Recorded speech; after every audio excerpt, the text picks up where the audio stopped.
in and order somebody to do something. I definitely see this going to a federal court. Yeah, they could, easily.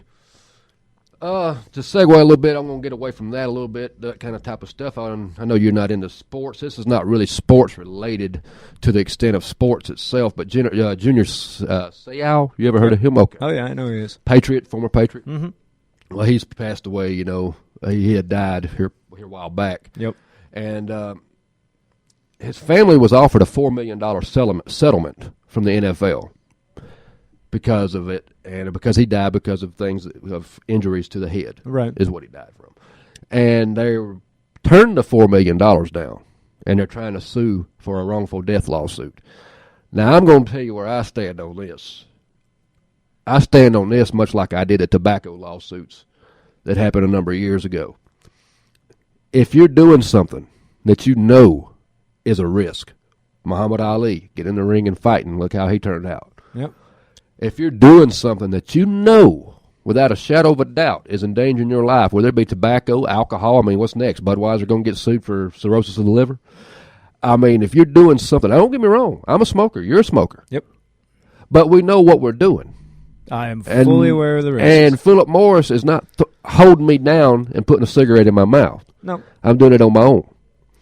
And that's what I'm saying about this. They weren't putting a helmet on his head and telling him to run. He did it because that's what he wanted to do to make his living. So I'm kind of, I don't even think they should have, they had to offer the $4 million settlement, but they did. Okay. And they turned that down, and now they're wanting to sue for a wrongful lawsuit. So, to me, I'm against it, but that's just my own view because he knew what he was doing. He knew. Consider the fact that there's been a lot of this in the news lately, and if you follow it all the way back down to a much lower level, I have a friend of mine that's listening to me right now whose son plays football. If you look in the past couple of years, they have focused on the safety issues with kids playing football. You got kids butting heads with kids at 9, 10, 11 years old. Yeah. You start a life like that young, what do you think your brain's going to look like by the time you hit 18? Like jelly. Well, yeah, and then you get these kids that go on to college and they further their career and then they end up in the NFL. And like you just said, man, this is not it's not flag football. Yeah, it's not it's a rough sport. Yeah, you know what you're getting into when you get into it. It's either man up and do it or just choose not to do it. It's one or the other, The only thing I can hold the NFL at fault for at that point is they have tried to minimize the damage that's been done. With some of these people that have had lifelong injuries as a result of their careers, when it's been brought to them and said, hey, I'm permanently disabled now because I had this check from you guys for this amount of years, and they've pretty much said, nah, yeah, well, whatever, and they've minimized everything. But again, man, you can't turn around and sue somebody when you were aware of the consequences when you started, especially when you're making millions and millions of dollars per contract. Yeah, he made enough money in 1 year to reset my whole mouth where our teeth goes. Right. A few times. And they don't even want to take $4 million. Yeah, like I said, I don't want to, wrongful lawsuits. Like I said, I agree with one that are good. This is one that I agree that's not good, or I say is not good because, to me, like I said, he knew what he was doing. I get great ball player, definitely Hall of Famer, but players understand how violent the game is before they sign the contract. I definitely got to take a break now. We're going to come back. We're going to talk about the new Calvin Klein model, a internet buzz that's going on, and if we get a chance to get on in that break, we're going to talk about how you can make sure you got your spirit guide. Be right back here on the NorthcoastUnderground.com. The Underground starts with you. This is Sugar Shane here on NorthcoastUnderground.com. The Underground starts with you. Our first monthly OCB Jam Night will be coming up with Kenny P as our special guest, January the 14th, 2015. Kickoff time will be at 7 o'clock. It's open to the public, but please RSVP us so we can get a head count. We don't know how many people is going to be invading the place. Call Diane at 216-503-5900, and if you are an artist and want to get involved, contact Ricky, that's rdun@beonair.com, to get something scheduled where you can get involved with maybe the next couple of months or so. I'm an artist. Are you? Yeah, I'm an artist. I'm going to sign up. Well, hey, go ahead. Go for it. I'm going to beatbox. Oh, beatbox, yeah. I can karaoke. That's about it. Really? Yeah, I don't think that I don't think counts. you're looking for that, though. No. But, I can play a kazoo. I think I did when I was a kid. I haven't played one in a long, long time. I'd have to get it tuned first, though. My son's got some little thing he likes to blow on. It makes noise, but it's not exactly a kazoo. I don't know exactly what it is. He was in the bed the other night blowing on it. It was making some kind of noise. It was a toy of some sort, but it does something. I don't know exactly what it is, but he likes to use it. I already get him a kazoo. I was going to make a comment, but I don't think I'm allowed to. Did you know, speaking of kazoo, I got a little fact for you. Did you know that's the only American instrument, period, that derived from America? Go figure. The percussions came from Africa. The horns came from overseas. We were the first people to destroy actual vinyl by scratching them. Well, that might be the case with DJing. We turned turntables into an actual instrument instead of just like a player. So, I mean, we didn't create them. We just kind of screwed them up. Right. But anyway, just a little fact for y'all there that don't know. Kazoo, American made. Justin Bieber, he's the newest 21-year-old Calvin Klein model. Come on. Wake me up when this one's over. Oh, man, don't you care? No. I thought it was big news. It's big where else but America can you? Where else but America can you be 15 years old, get on YouTube, get famous, go and get signed by P. Diddy, Puff Daddy, whatever the hell he wants to be called now, and get signed up, become an artist, make some songs, and then get locked up for being a complete jackass, and then you come back out of all that media, and you're now a Calvin Klein model. America, man. Gotta love it. Well, I mean, no offense to anybody in the Calvin Klein club. They're stable of models, but I don't think running around in your underwear while somebody takes pictures really takes a whole lot of talent. No, I don't think that's quite a skill. So I'm thinking this might be a slight step backwards for the kid. Did you see the pics of him? He's got. Try to avoid. I don't know where I seen it at, but he's sitting there all tatted up. What are you doing with your free time? You've already seen these pictures, Shane. Well, I am a member of the Calvin Klein Underwear Club. No, I'm just. You get their catalog in the mail every month, don't you? But he's got like tats all over him now, up and down his arms, and he's like real. I'll give him credit. I guess he's worked out or something. But I mean, it's just I don't understand how you can get in trouble with the law that many times, and the next thing you know, start checking out the Victoria's Secret Angels. Sugar Shane over here. You know what? I don't want to see what comes in your mailbox. Well, internet buzz this week. We'll go for that whole topic there. Kylie, I'm hoping I'm saying this right. Kylie Jenner. Oh yeah. She's making a big internet buzz, and this is another form of what I consider lack of got nothing better to do in America. They're talking about she had a breast job done, and the fact of the matter was it was just a push-up bra, and it's making big internet buzz. She's got her pictures on Instagram, whatnot. This is important news, man. Oh, yeah, I mean, it's groundbreaking. Put Paris to the side. Yeah, I don't even know why Paris is on CNN. Kylie Jenner has a push-up bra. That should definitely be on the air. Why? I mean, 12 people got killed? Man, get that out of here. I want to see the push-up bra. Bigger. Yeah, I knew America was getting bad when CNN was having a damn cut from the news to show Kanye West and Kim Kardashian's wedding. Yeah.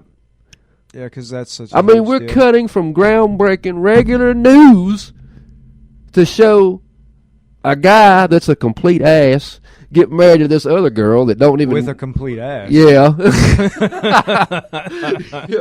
That's the point. And I mean, they're getting married, and they're making it a big deal on CNN. I mean, there's no doubt that man's what he is, because, I mean, look, he's proven his point on numerous occasions that he's arrogant in the way he is. And we don't have to say it about him. He's proved it. Oh, he's a genius. You didn't know that? Oh, yeah, I know. He's an absolute genius. He designs water bottles. Does he? Huge. Man, he's an architect. Wow. And Nicki Minaj, she's the best rapper of all time, she said. That's what she says. Yeah, I mean... self-proclaimed. If Nicki Minaj says it, then I believe it. Self-proclaimed at that. Tell you what, society's that. I mean, I don't understand having a little bit of ego, but that is a little bit much. Well, what's even worse is the people that follow it around. I mean, if people didn't pay attention to all this crap and make such a big deal about it, then CNN wouldn't be breaking news to tell you about the ass and the incredible ass getting married. Yeah, I mean, we go from having 9/11 when it happens on TV for a solid week. Can't watch nothing but that. And I'm not saying that wasn't bad. I'm not taking away from that. It was bad, and I'm sure, I understand why the news was covering it the way they were covering it. To, we're going to break from some serious news that I'm sure was going on that day, because we have news every day that needs to be told. Absolutely. To talk about a wedding that don't amount to a hill of beans. Right. I don't know about you, man, and I don't want to go back that many years to talk about all this and rehash it, but It took me a long time to go back to normal TV. Like, I almost felt guilty. Right. Because I didn't feel like I should be enjoying myself. I didn't feel like I should be entertained at this point. I felt like there were more important things to be paying attention to. But apparently it takes a huge tragedy for people to wake up and realize that. Now we just break in the news with Justin Bieber in his underwear. But did we really learn from it? Nah. I mean, do you think about it? I mean, everybody mourned and prayed for a month after it was over with, and they had the baseball stadiums packed with folks. But how long did that last? Less than a year. Yeah. I mean, do you really learn from it? Most people, they go back to their normal ways of life and they forget everything. Yep. But I got to go to another break. Coming up, we're going to get to that spiritual guide. Do you have yours, and are you in connection with them? Oh, damn it, I left mine at home. We'll be right back here on the NorthcoastUnderground.com. The Underground starts with you. Hey, welcome back to the NorthcoastUnderground.com. The Underground starts with you. This is Sugar Shane. Got guest Dave Diggity in the house. What's up, people? I don't even know if you call it a guest. I mean, he's more like a regular around here for me. But I just sit here and smoke banana peels and hope for the best. Wanted to tell you, I don't know if you've got one or not, which I told you we was going to come back and talk about it. Do you have a spirit guide, man? Damn it, Shane, man. You got to tell me these things ahead of time. Nobody told me it was bring your spirit guide to school day. It's supposed to go with you everywhere you go, man. Well, sometimes mine's lazy. He stays up and parties all night, and then he can't get out of bed in the morning. Well, I don't know where he gets that from. I got a list here of 6 things, I know, that tells you how you may know if you've got your spirit guide. First is you got to have I'm going to skim read this best. Validation of a name. You select one name by which to christen your spirit guide in order to make the relationship personal. And then, for example, somebody they said used Roland as a spirit guide name. And the next thing they know, they got something in the mail that said Roland on it, and that confirmed that they had a spirit guide named Roland. I'd tell you what I'd name mine, but I'd get yanked out of this studio just as quick as I could put punctuation on it. I mean, to me, she should have just named it Coincidence. But ringing in the ear, number 2, is another way you might know that if you've got your spirit guide with you. If you feel more of the feeling more often and employ it to serve others. Mine was ringing in the ear. I think I had got a ringing in my ear like a couple nights ago. I didn't know my spirit guide was going to contact me, damn it. I might have been able to get with him and find out something. So all those times I left a concert and I couldn't hear anything, that was my spirit guide? Yeah, that wasn't those speakers in your ears. No, in front of a 15-foot speaker stack? No, that was your spirit guide trying to contact you. I'm so oblivious to the spirit world. Pinpoint of light. You may see an unexpected blue flash of light out of the corner of one eye. I thought that was an acid trip. You may see a spiritual energy, commonly called an orb. Yeah, okay. If you engage in prayer and meditation, you may actually see in your mind's eye a pinpoint of light. I think they've been looking at the light and then close their eyes and start meditating. You're not supposed to stare at the sun for that long. Yeah. It's bad for your eyes. But if you're seeing this light, your spirit guide may be trying to get in touch with you. Or you could just be really, really hungover. You ever been so hungover that you see pinpricks of light? Yeah. Not fun. It's not a hangover either. There's the spirit world again. Yeah, it's not a hangover, man. We've been thinking it was all this time. We thought it was all this normal everyday stuff, man, and it's actually spirit guides trying to contact us. Seeing things in 3, that's the 4th way. Like after naming your spirit guide, though, you have to name him first. Then you'll start seeing, you'll become increasingly aware of seeing things in sets of 3. This is supposed to symbolize the Holy Trinity. You lost me. Yeah.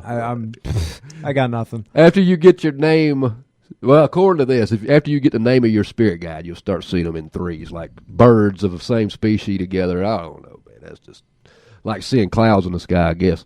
Sensing a presence. Oh yeah, just I like presents. feeling like I like to sense presence. I like to open them. Yep. But this is supposed to be like sensing somebody's there when they're not there, and whatever the case may be. I That's think they sensing also your call that spirit guide. schizophrenia. Yeah. Paranoid schizophrenia, actually. Yeah, I had a grandmother that did that one time. She She went schizophrenic? now on my dad's side.